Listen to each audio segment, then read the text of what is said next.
రా లలిత, వచ్చి కూర్చో.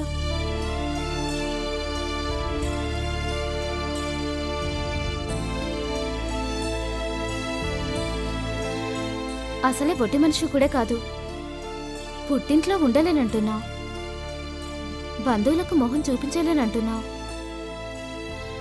మనిషికి మనిషి భారమవుతున్న ఈ రోజుల్లో కడుపులో పెరుగుతున్న బిడ్డతో ఎక్కడికి వెళ్తావే? ఎలా బ్రతుకుతావు? నాకు స్నేహితుడు ఉన్నాడు, అక్కడికే వెళ్తాను.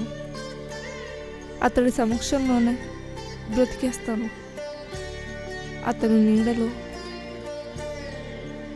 జీవితం చాలా తేలిగ్గా ఉంటుంది. అది ఊహల్లో ఉన్నప్పుడే. పక్కనున్న నువ్వు పక్కలోకి వస్తావన్న ఆశతో పైపైకే అలా కనిపిస్తారే, అప్పుడు జీవితం కలర్ఫుల్గానే కనిపిస్తుంది. ఆ ఆశ ఆవిరైతేనే నిజ జీవితంలో మబ్బులు కనిపిస్తాయి. ఇప్పుడు కడుపులో బిడ్డతో వెళ్తే స్నేహితుడు కూడా మొహం చాటేస్తాడు.